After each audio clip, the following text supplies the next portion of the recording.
We've had this program in place since 1999. I think a lot of you are well familiar with it. Through all the years, we've learned a lot, as well as the churches have learned a lot. We've been through a lot of losses, a lot of property losses primarily, and we've had some loss control visits this last year where we've done about 12 of them of the bigger churches, which this was one of the churches that we did that on. And really what I'm going to do today is go through some loss control measures that you can do, some things that we've learned in doing these, and then we're also going to show you some pictures of things that we found in churches.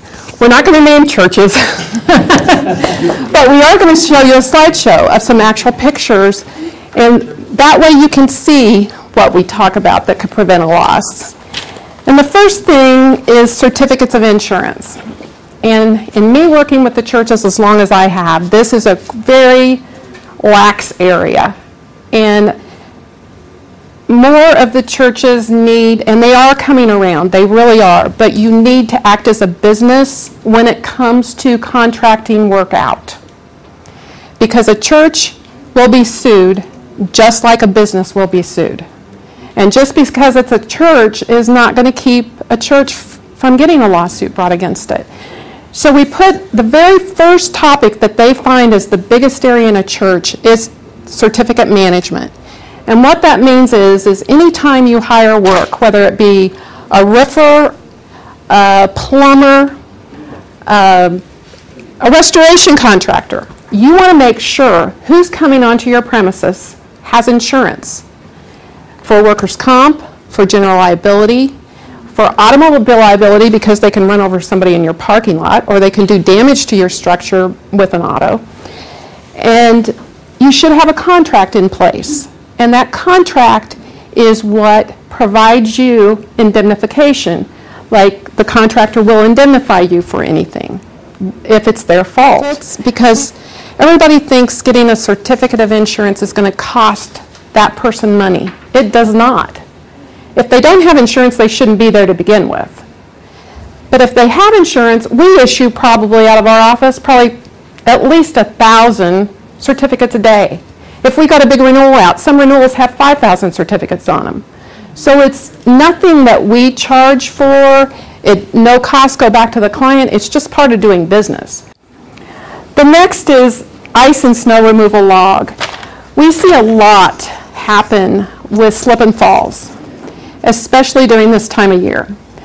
And you are required as being a facility to remove the snow and ice. And I think all the churches do a fairly good job. The problem is that the churches do not document what they're doing. It's much better to document when you removed it, when you applied the salt and sand or whatever you applied, so that if someone does slip and fall, and we have a lot of elderly that fall, and they don't want to go back against the church, but the problem is Medicare is requiring it.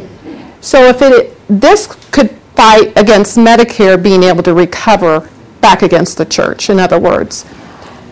Item 3 is inspecting closed water piping before cold weather arrives.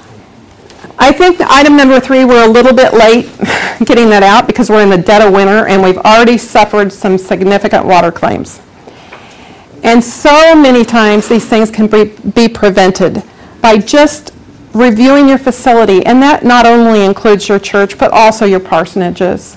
If you own a parsonage or if you have a rental dwelling that used to be a parsonage that you still own, it's just a great idea to make sure that all of the windows are closed for the winter, because sometimes people leave windows open.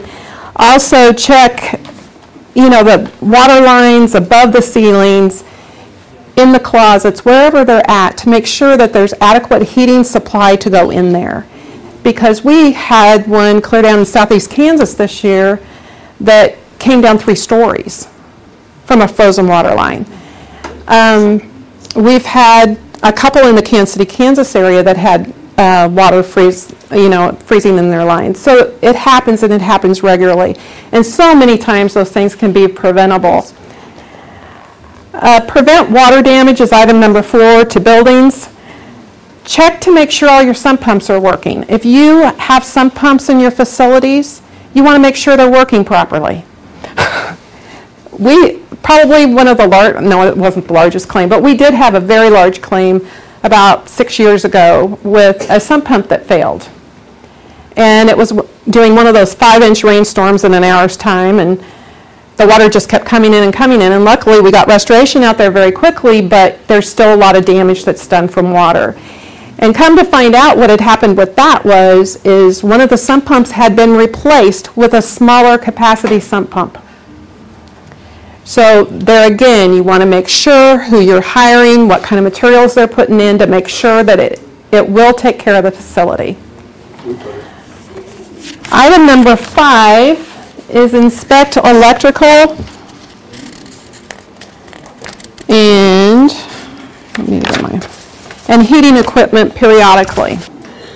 A lot of times with churches, there's been a lot of additions. And there might be more than one addition. There may be 5 additions as they grow and grow and grow. And many times, that old wiring may be there. The first thing you want to do is make sure you have no aluminum wiring. Luckily, so far, we have not ran into that in any of the inspections we've done. But if there is, you really should consider replacing that wiring. And it is a very good idea to have a qualified electrician look at your facility, make sure that all the wiring is in great shape, that there's no cracking of the wires at all, and also the heating, have that done on a regular basis once a year before the heating season comes. And that really helps with you, like on your heating equipment. Some of that, insurance doesn't cover everything, so your heating equipment, it's very wise to have that inspected just so that it'll last a lot longer. Item number 6 is your immediate investigation and response. Whenever somebody comes forward and says that something has occurred with a child or even an adult, make sure that notification is made properly. I know that the Methodist Church has great response on that, and then the conference always notifies me, or the district superintendent always notifies me, so that we are put on notice. But that is part of the top 10 items. Another item is playground inspections, and we have a lot of the churches that have playgrounds, especially the ones that may have a daycare center. And you shouldn't ignore those playgrounds, because the bolts and nuts and bolts can get loose, and that equipment can become hazardous unless it's checked at least annually to make sure it's safe, and also to make sure that it's the proper footing below the playground equipment there. But 15-passenger vans, we still insure them, but there are preferable methods of transportation. There's other type bus facilities out there.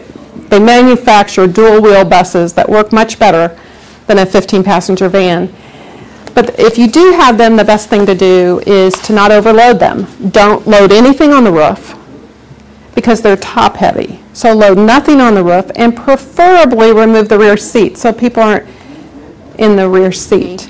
We have a loss control site available that's available to the churches, and if you have a lot of transportation in your church, we have a program available for driver training, and they can do that free of charge through a computerized program. Call me and I can give you the password so that you can send your drivers through that driver training, and that's a great loss control measure as well. Item number 9 is to monitor activities.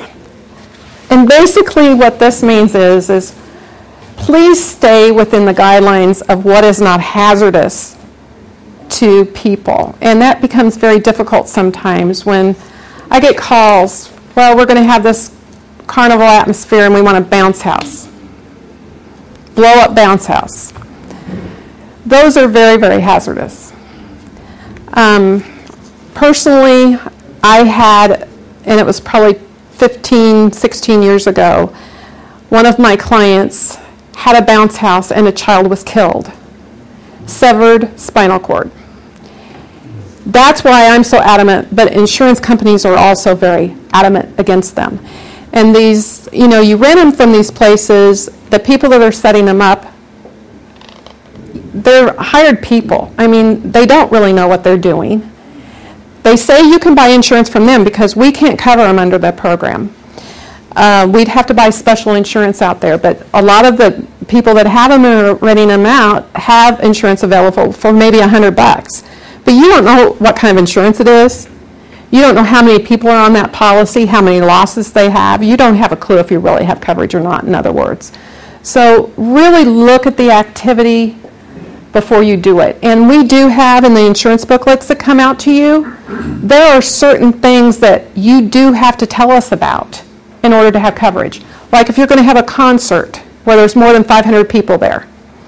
Any kind of activity where there's more than 500 that's not a church supper or a church group thing that you normally do, beyond 500 or something that lasts more than 3 days, we need to know about.